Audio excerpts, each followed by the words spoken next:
This is the microphone. This is the microphone being talked into. Test 1, 2, 3, 4, 5, 5, 4, 3, 2, 1. Hello, check, check, check, check. I know I called the meeting, but I just have to hear the local. Yeah, if you don't mind, I'm just going to mostly answer questions. Okay? Yeah, community. So, and I don't know, will you ready to start or whenever? Yeah. I think we're good. We're a couple minutes past. Okay. All right, we're going. Thank you. Good evening, everyone. My name is Monica Nemeth. I am the Commissioner in ANC 3F. Well, no, it's just to my camera. Yeah. I'll speak up. I'll speak up. Please. Good evening, everyone. My name is Monica Nemeth. I am the Commissioner, the ANC Commissioner for this district, ANC 3F06. I'm also the chair of ANC 3F. And when I learned about this tragic event, this terrible event, actually I learned about it in the middle of the night. First thing I did this morning was to email the Commander Bedleon and invite him to our next ANC meeting, which is October 20th. I've exchanged emails with him. I've also exchanged phone calls with the mayor's office, and he has accepted our invitation to present at our next ANC meeting, ANC 3F, on October 20th. In the meantime, he has set up this public forum today to address any questions that the community may have. So, without any further delay, I present Commander Bedleon for the 2nd District. Thanks, Commissioner. Any objections if I take off my mask? Does anyone mind? I'll stand far back. But thank you, Commissioner. Thank you, everyone, for coming here. My name is Duncan Bedleon, and I'm the commander of the 2nd District. I'm going to talk as loud as I can. I know we're on a big thoroughfare here, and want to be respectful of space and also your questions and concerns. So I'll try and talk really loud. If you can't hear me, just raise your hand, okay? So I want to start by acknowledging that we did have a very tragic incident just here within this block early this morning. At about 1:30 a.m., officers in the 2nd District received a call for service, a 911 call for the report of sounds of gunshots. They got here very quickly, and they located an adult male, 23 years of age. You may have seen his name. It was released in the media, Alexander Nowu, and he's from Blacksburg, Virginia. Sadly, he was later pronounced a short time after officers arrived, and he was sadly pronounced dead. When I say pronounced, he was pronounced dead, unfortunately. We learned shortly after arriving there that he, at some point, was approached by 2 suspects. We don't have a lot of information, and we believe that those 2 suspects were seen driving in a white SUV. It's unknown maker model, and the tags of the vehicle are also unknown.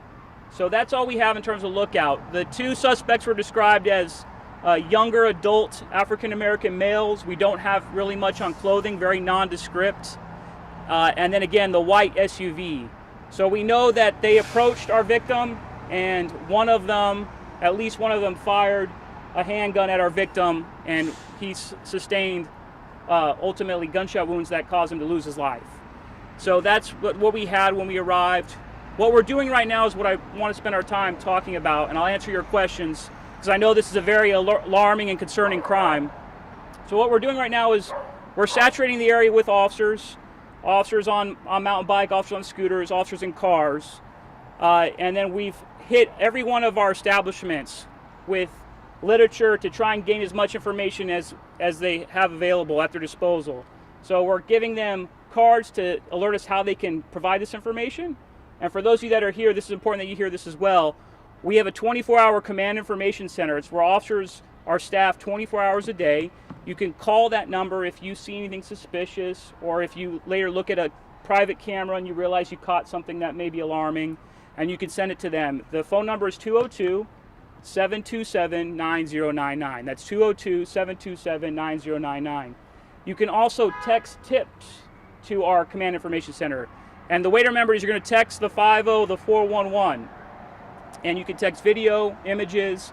That's an available resource in addition to 911.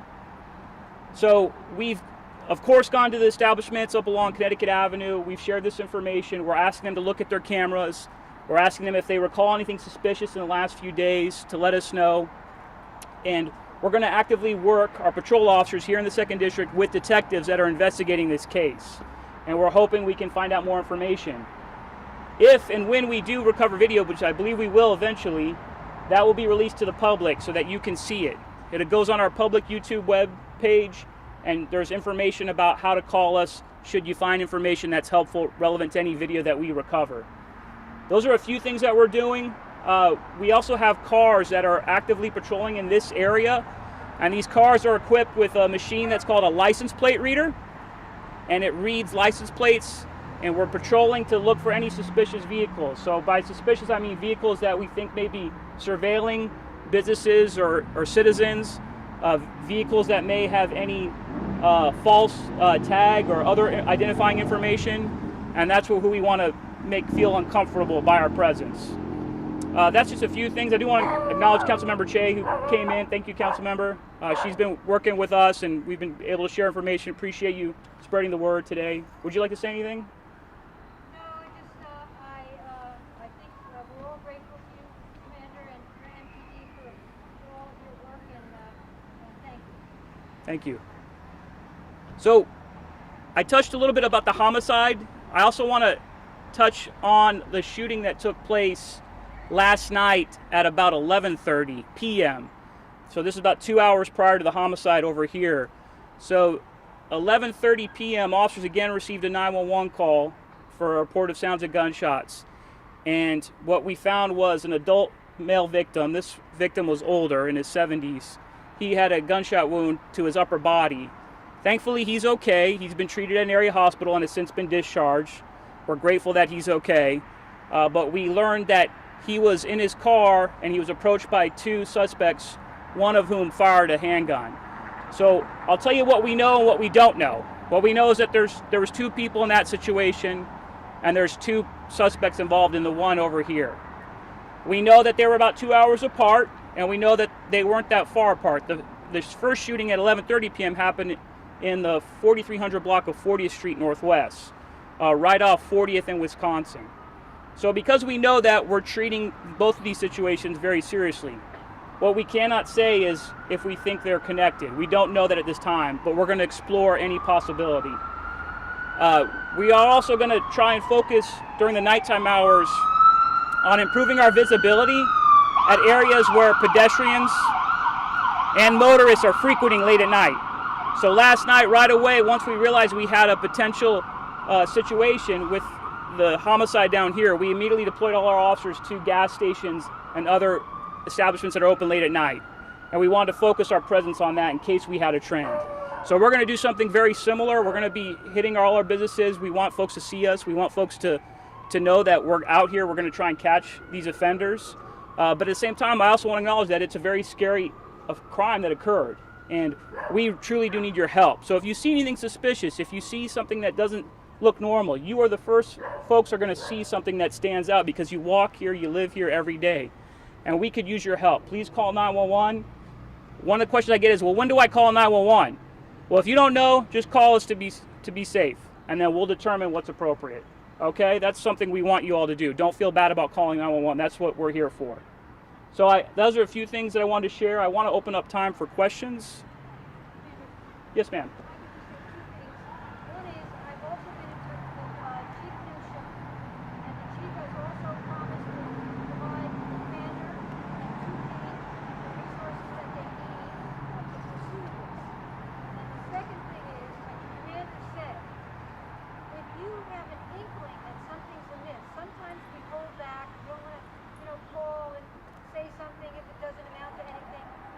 But the police are serious when they tell you, just call. We don't care if it's not anything. We'll check it out. So if you even think that something is amiss, call them up. Yes, please do. Understand that you're increasing police resources now. It's fantastic. Thank you. Were there already increased police resources based on the murder less than a mile from here last week at Spencer Heights? Were we already seeing a presence? And then, second, is there any shot spot data, or it seems to me that the city has cameras on the road right here. Why are we looking for private cameras? We can just rewind and... That's a good question. So about the cameras, one, they are very helpful to us. The city does have crime cameras throughout the city, and those are helpful tools. We have cameras affiliated with DDOT, red light cameras, photo radar cameras. We're very grateful for those tools to help us keep our streets safe and also help us to investigate crimes when they occur. But one thing I would say is the private camera rebate program has been very beneficial to us in identifying offenders and in closing crimes. So we encourage the citizens to take advantage of the mayor's program. You get up to $250 per camera. It's from everyone I've talked to, it's a very smooth process where there's a brief registration form that's filled out. And one of the things that we have as police officers, as investigators, is we have a registered list of where these cameras are. So when there's a serious crime, we can get that information right away and just knock on the door. Is it easier to get it from me than from DDOT? Well, they're both can be facilitated pretty easily. But what I would add is the more cameras, the better. It's preventative for you as a citizen, and then when something bad like this does happen, it's a tool for us to follow up and to obtain as much information as we can obtain. Yes, sir. This morning at about 9:30, 6 police cars come racing up the street and closed off that block over there. What were they doing? I'll have to follow up on that. There were 8 police cars sitting in front of the station with dogs going underneath cars and things like that. So I was wondering what that was. So we do have canine dogs that we use for various crime purposes. Did they have a flute or something? Because they come roaring up Connecticut at 9:30 this morning. So the canine dogs are something we use for serious investigations. I imagine they were just trying to get here quickly. Okay. Yeah. Yes, ma'am?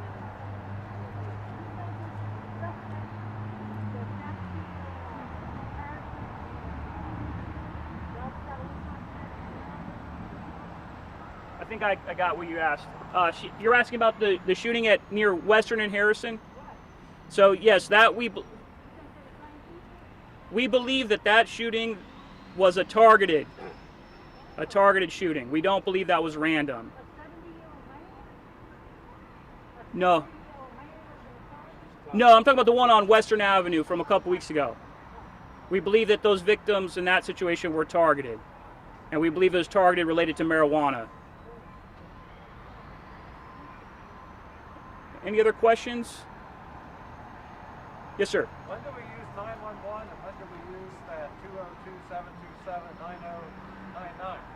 Good question. I always appreciate that one. So Right? you got it right, 727-9099.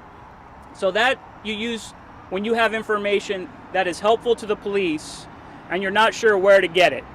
So for example, if you look at your camera system and you notice you have a white SUV vehicle and you're not sure if it could be related and you're not sure how to get it to us, if you call that number, they'll make sure it gets to the right people, including myself. If you have any type of situation where you want the police to come right away or very quickly, call 911. That's the difference.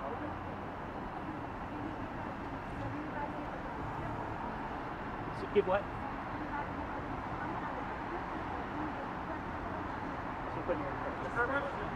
You have a description? Of the vehicle? Suspects. We don't have much of a description of the suspects. We have that they were 2 younger adult African American males. Yeah, adults but younger. That's all we have right now. And then the vehicle is a white, unknown make and model SUV, sports utility vehicle, and the tags are also unknown. And for those that are here, I know I've shared a lot of information with you. I've also brought literature. So as far as the text tip information, that's there. The private camera rebate program, I have flyers for that as well. I'll stay here and make sure you get a copy. One of the things that I get asked a lot is how can we stay connected? So MPD is on social media. We have some information pertaining to our social media involvement. And then we're on Nextdoor. So we voice and describe all the crimes that are serious in nature on Nextdoor, as we did last night. So there's information about what we're doing on Nextdoor. One of the things I also encourage folks to do is get to know your local lieutenants and captains. That's available as well, a district roster. That's the way that we can work with you to identify any potential issues that you may be experiencing as citizens in the 2nd District. So we have a very responsive team of lieutenants and captains, and we want to work with you if you have any concerns. And we don't want you to wait for a very serious crime like last night to happen before you see us. We want to stay involved and work with you on a regular basis. Yes, sir. Was the victim still alive to give you that description of the 2 males? At this time, I can't share that, but we did have some information that gave us the description. Did these robbery attempts, or was there no robbery? Well, it's very preliminary. We don't know. That is a possible motive, but we're going to investigate whether it's a possibility or whether it's not. So we just don't know at this time. But that is something we're going to explore. Yes. I can get with you one-on-one. How about that? You're welcome. I'll also stay and hand out flyers if you want to, or maybe I'll stay back depending on social distance. How is this different than we get lots of stolen cars around here? And my car was stolen, and the police that investigated it said, hey, the people that steal them know that all they do is have to pick the license plate off, and none of the license plate readers will pick it up, will pick up on it. It sounds like you're defaulting to looking for personal video recordings, because we already know none of the city stuff is going to pick up on it. And it sounds like ShotSpot is not installed in this area. It sounds like right now we're at a, if this is a stolen car, it would be call your insurance company and they'll take care of you. How are we any different right now? Well, I would say in terms of the stolen car issue, we are making arrests. We made a big arrest about a month ago. A gentleman who lived in Washington, D.C. He was charged in 4 crimes related to stolen cars, and he's currently held. So we've had success in making big arrests. That was your local patrol officers. So they're working diligently, they're working hard. Sometimes they take effort and time. They have to trace information of where the car came from, where was it stolen, going back and getting video. But they do it, and that's what they've done, and that's why the video is so important. It's putting pieces together, and that's why we want everyone to have it. So yes, a license plate reader may see a license plate that doesn't match a vehicle, but a very diligent officer is going to quickly determine that, and hopefully we can see if this is a vehicle that maybe just had a license plate stolen and they put the front one on the back, or maybe it's the wrong license plate and it's there to deceive someone. Either way, we want to talk to those folks and find out what's going on. I have to get back on that one.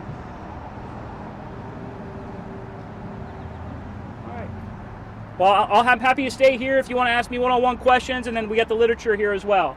And I'll mask up. Thank you all. Thank you.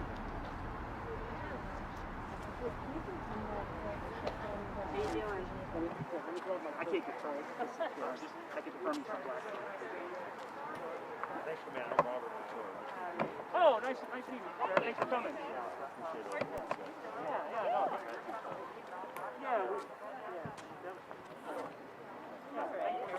Thank you for support.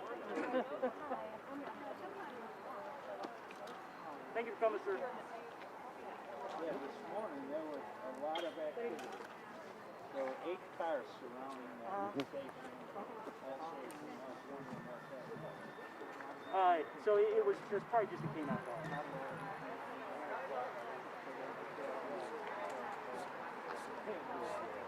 Yeah, well, the canine dogs, they fall under a different command, but they come for various events.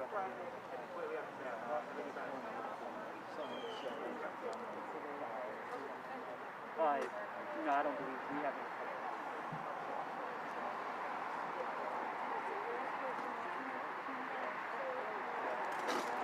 They should be open right now. Yes, they were open. So that lady must have been in the box. The lady sits in that box, or maybe she wasn't. Inside the station. She sits in the Well, I can't comment on that. I'm not. That's part of the investigation. How you doing? You're welcome.